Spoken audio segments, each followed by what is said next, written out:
Bonjour, bonjour. Shalom, shalom, bien-aimés dans le Seigneur.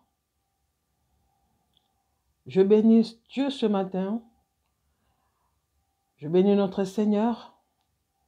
Je bénis notre Maître. Je bénis notre Seigneur, notre Sauveur, notre Libérateur, Jésus-Christ de Nazareth, qui nous a donné encore grâce d'avoir part à l'héritage de saints ce matin. Et je dis merci parce qu'il a veillé et il continue de veiller sur nous. Selon son alliance, il a promis qu'il ne nous abandonnera jamais. Et il ne nous délaissera jamais. Il continuera à veiller sur nous selon sa promesse. Mais le sujet du jour, bien-aimé, c'était pour vous dire que selon ce qu'on avait entendu et qu'on attend toujours, la Bible nous dit que Jésus-Christ revient bientôt. Et les signes sont évidents. Nous sommes en train de vivre les signes de la fin du temps. Et ce n'est pas encore la fin du temps, mais ce sont les signes que nous allons vivre avant la fin du temps. Bien aimé, je vais lire un passage biblique qui dit que dans le livre de Luc,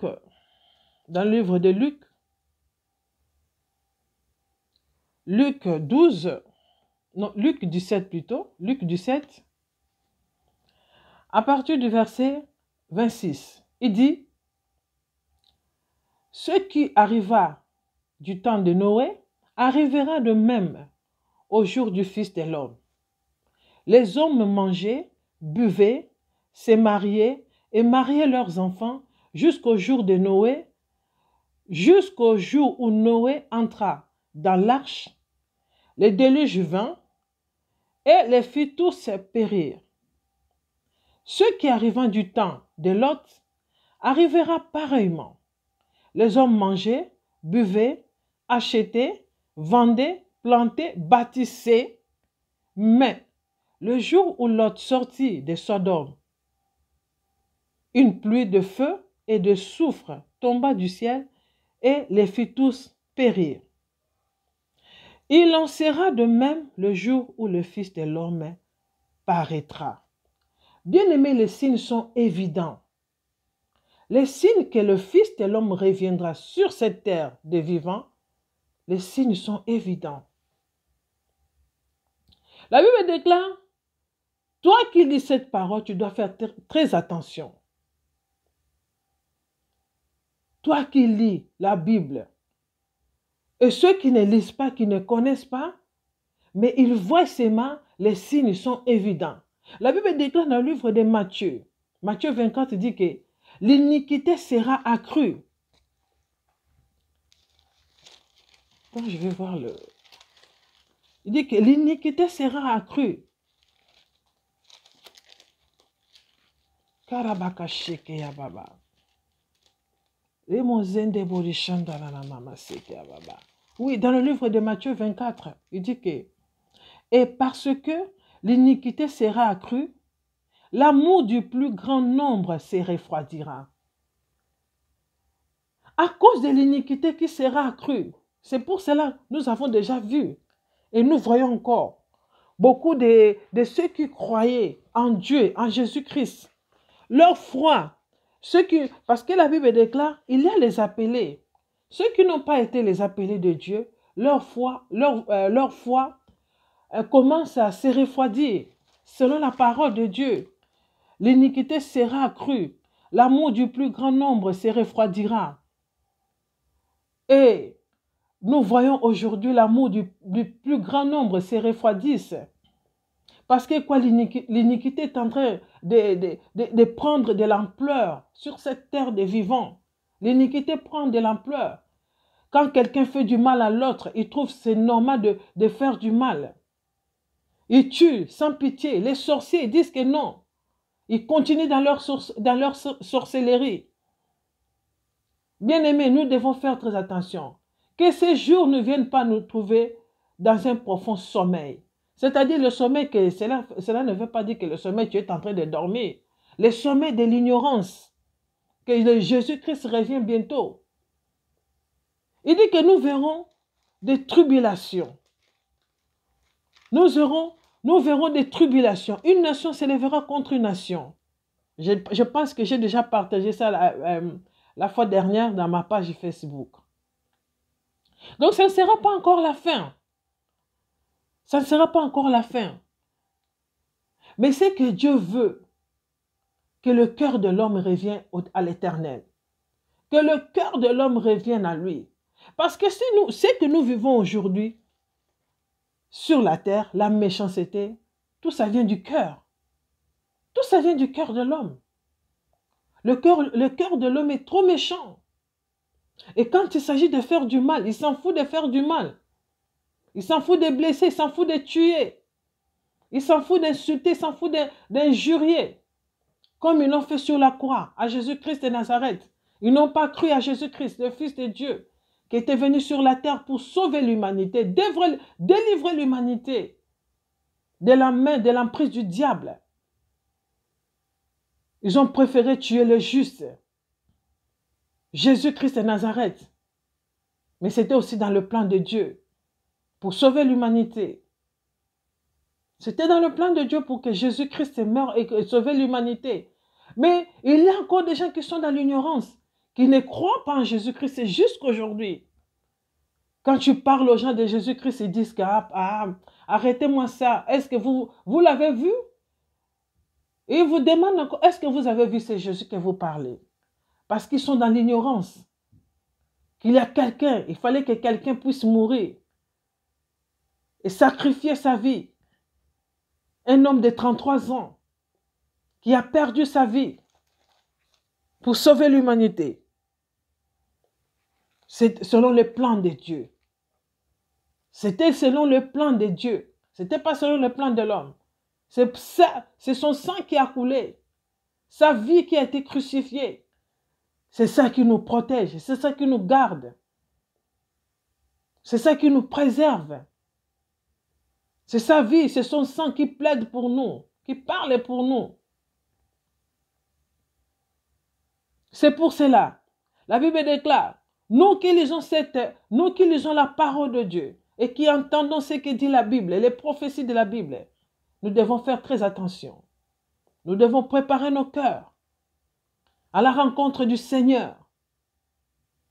Le temps est arrivé de préparer nos cœurs à la rencontre du Seigneur. Le temps n'est plus le temps de vivre œil pour œil, dent pour dent. Le temps que nous sommes arrivés, là où l'ennemi, l'impie va s'élever maintenant, c'est son temps. Voilà ce qu'ils sont en train de planifier. Parce que nous sommes à la dernière heure. Nous vivons la dernière heure. Ils sont en train de planifier quoi? Le mal sur la terre. Vous croyez que cette pandémie de coronavirus vient de Dieu? La pandémie de coronavirus ne vient pas de Dieu. L'ennemi a planifié et Dieu a permis. Si nous lisons le livre de Job, Job était un homme intègre qui craignait Dieu. Avec sa famille, avec sa femme et les enfants. Et comme le diable est toujours jaloux des bien-aimés de Dieu, de ce que Dieu aime. Le diable, c'est Dieu lui-même qui l'avait créé. Satan, le diable est allé voir Dieu pour dire à Dieu que Job t'aime parce que quoi? Tu lui as accordé des biens, tu lui as fait du bien, il a la femme, il a les enfants, il a la richesse, il a tout. Essaie seulement de tout enlever, de le détruire, de tout arracher, de lui arracher tout ce que tu lui as donné. Et tu verras, il ne t'aimera plus. La Bible déclare, Dieu avait permis au diable, le Satan, d'aller détruire tout ce que Job avait. Tout ce que Job avait. Dieu avait permis au diable, le Satan, d'aller détruire tout ce que Job avait. Mais Dieu avait averti à Satan, Dieu avait dit à Satan, tu peux détruire tout ce qu'il a, mais ne détruis pas son âme, ne détruis pas sa vie, ne détruis pas son corps, il m'appartient. Il m'appartient. C'est pour cela que vous avez vu. Et comme nous lisons dans la Bible, la parole nous dit que quand le diable était parti visiter Job, le diable avait détruit tout ce que Job avait. Tous ses enfants, tous ses biens, tout ce qu'il avait. Et jusqu'à ce que Job avait des lèpres dans son corps. Le diable lui a lancé les lèpres dans son corps, les plaies dans le corps de Job. Job était devenu sale, bizarre. Lui qui était intègre. Regarde comment c'est que Dieu avait permis. Des fois, tu fais du bien. Sur cette terre-là, tu es bien, tu es gentil. Et l'ennemi se lèvera toujours contre toi. L'ennemi se lèvera toujours contre toi. C'est la loi de la jungle.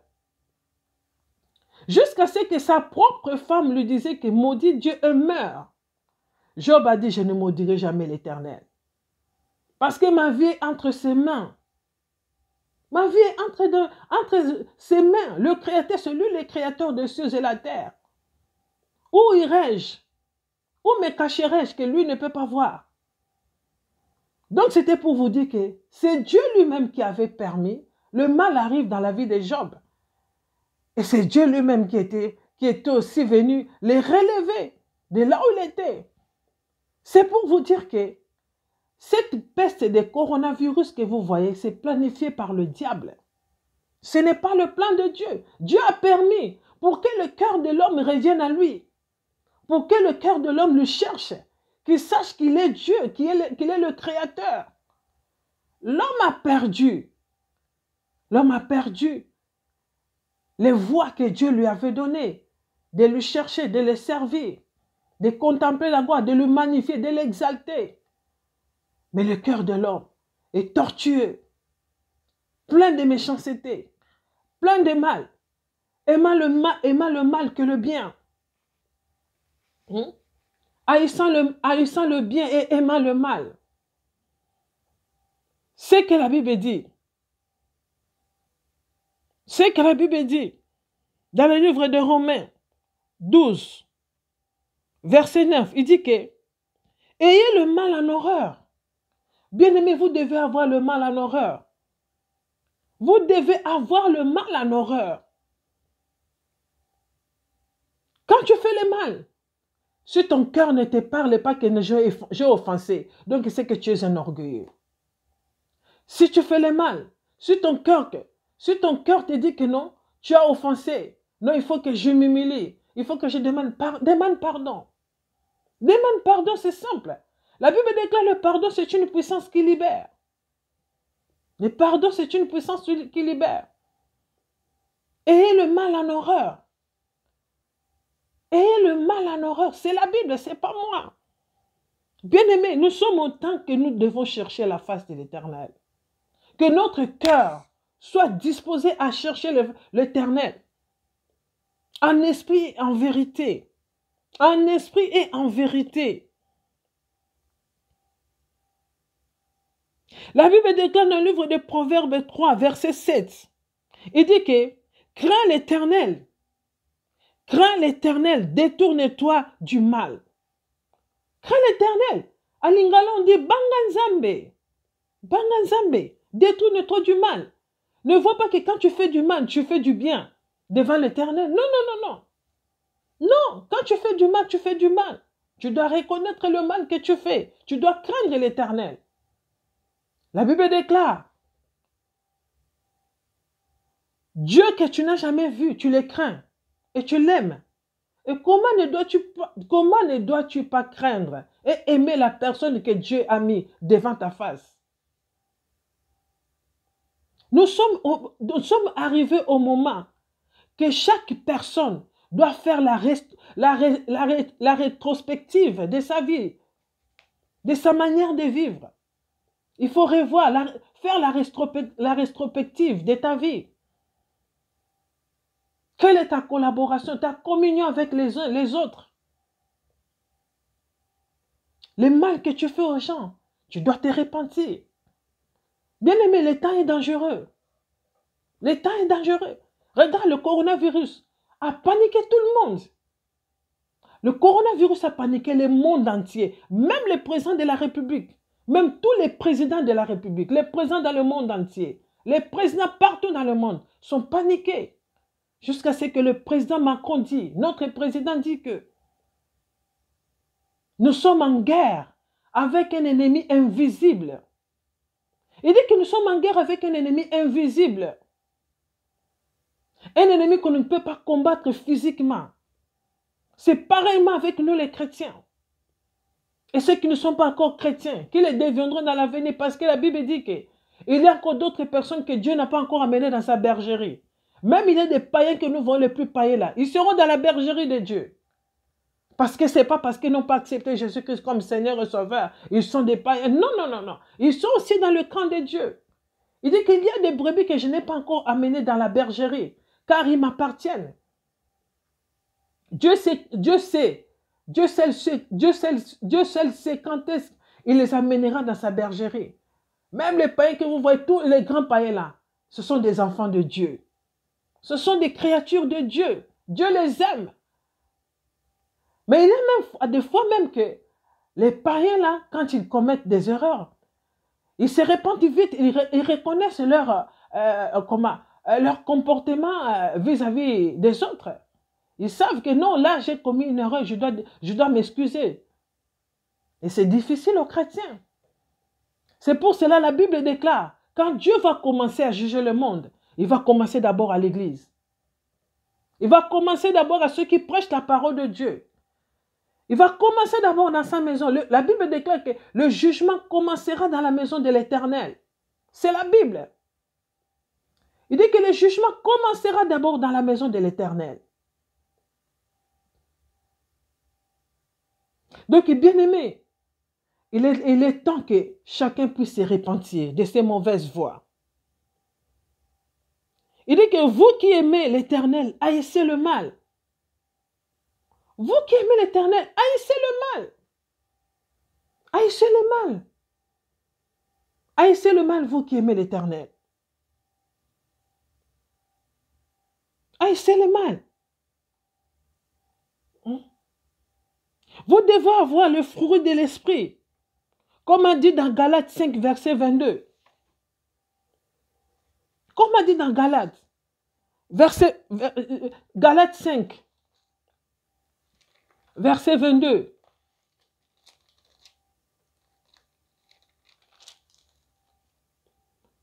Galates 5, verset 22 nous dit, mais le fruit de l'esprit, c'est l'amour, la joie, la paix, la patience, la bonté, la bienveillance, la foi, la douceur, la maîtrise de soi.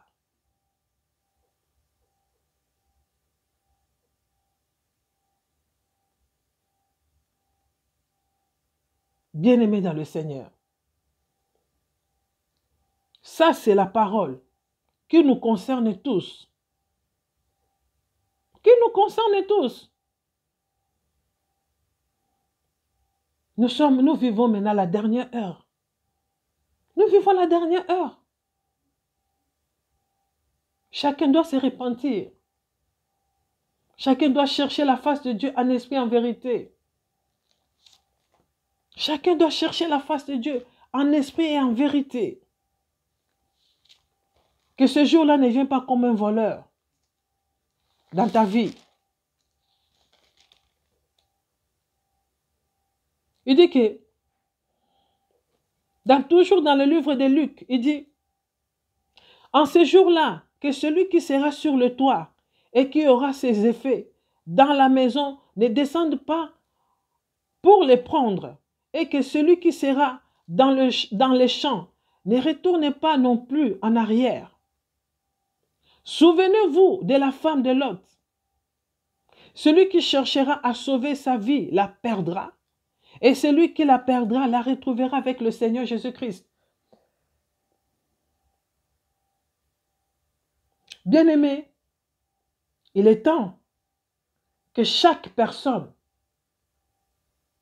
tout être vivant, toute créature, pas les créatures des êtres comme des animaux, de tout, non, les créatures, les êtres humains doivent se repentir, doivent chercher la face de Dieu. Parce qu'il dit qu'au dernier temps, il y a beaucoup de gens qui viendront méchants. Ils viendront tellement méchants dans les derniers temps. Et quand ils feront du mal, pour eux, ils verront qu'ils font du bien. Mais il y aura toujours un jugement. Il y aura toujours un jugement. Avec Dieu, il y a toujours un jugement. Avec Dieu, il y a toujours un jugement. Si nous lisons dans l'Ancien Testament, nous allons voir comment Dieu a jugé les méchants. Mais il ne faut pas que ça soit notre part. Dans le nom puissant de Jésus-Christ, nous devons craindre l'Éternel. Nous devons marcher selon ses voies. Nous devons obéir à sa parole. Nous devons suivre ses 10 commandements. Nous devons chercher la communication, avoir de l'intimité avec le Saint-Esprit. Et si tu as de l'intimité avec le Saint-Esprit, il te conduira toujours dans le droit chemin. Le Saint-Esprit nous conduit toujours dans le droit chemin. Parce qu'il est la vérité, le Saint-Esprit. Il est celui qui sonde la profondeur de Dieu le Père, le Créateur des cieux et la terre. Bien-aimés dans le Seigneur, c'est le message que j'ai voulu partager aujourd'hui. Ayez le mal en horreur. Ne te réjouis pas quand tu fais du mal. Ne te réjouis pas quand quand tu blesses les gens. Ne te réjouis pas quand tu provoques. Ne te réjouis pas quand tu te rassembles. Quand vous vous rassemblez contre un innocent injuste. Le moment est arrivé. Les sorciers, vous devez vous repentir. Le moment est arrivé, les sorciers, vous devez vous repentir. Le moment est arrivé. Vous les sorciers, vous devez vous repentir. Vous qui tuez sans pitié, sans pardon, mais vous devez savoir qu'il y a un jugement. Vous devez savoir qu'il y a un jugement. Car la Bible déclare, le sang d'Abel crie.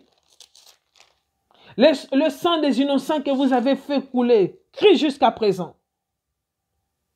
Le sang des innocents crie. Repentez-vous, les sorciers. Repentez-vous, les méchants. Repentez-vous. Repentez-vous. Vous devez vous repentir de vos mauvaises voies. De vos mauvaises voies. Vous devez vous repentir. Ayez le mal en horreur. Ayez le mal en horreur. Craignez l'Éternel. Craignez l'Éternel, celui qui a fait les cieux et la terre. Ne croyez pas que ce que vous faites, c'est caché devant l'Éternel. Tout est à découvert à nu devant sa face.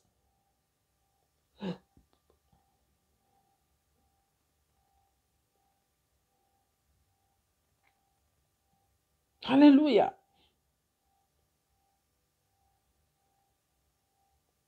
Bien-aimé, la Bible dit, pour ce qui est du jour où le Fils de l'homme viendra, personne ne le sait, ni les anges des cieux, ni les fils de l'homme, mais le Père seul.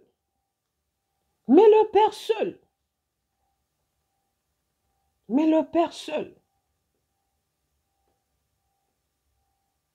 Ayez le mal en horreur. Ne pensez pas que quand vous faites du mal, vous faites du bien. Et toi et vous autres qui commettez de l'iniquité, repentez-vous. Tu connais le voie que toi tu suis. Tu connais la vie que tu amènes. Tu dois te repentir. Si ta vie que tu amènes n'est pas en concordance avec la voix de Dieu, avec la parole de Dieu, repens-toi. Repens-toi. Il est temps que les gens puissent se repentir. Ne blaguons pas. Le coronavirus n'est pas venu dans les hasards. Dieu a permis. Dieu a permis. Dieu a permis. Dieu a permis. La Bible déclare, ceux qui appartiennent à Dieu, Dieu va les préserver. Ceux qui appartiennent de Jésus-Christ, Jésus-Christ va les préserver de tout mal. De tout mal, de toute iniquité. De toute iniquité, de toute méchanceté des hommes. Repentez-vous. Le moment est arrivé que vous puissiez vous repentir. Le moment est arrivé que vous puissiez vous repentir. Orabaka shakayande koryobobo. Remonzende bori shandarana mama sokoria baba. Le moment est arrivé que vous puissiez vous repentir. Le moment est arrivé que vous puissiez vous repentir. Ne t'enorgueillis pas, ne porte pas des ailes de ton orgueil. Arrêtez de t'enorgueillir.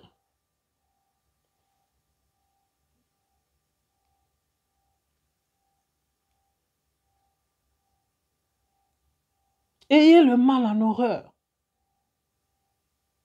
Ayez le mal en horreur. Alléluia.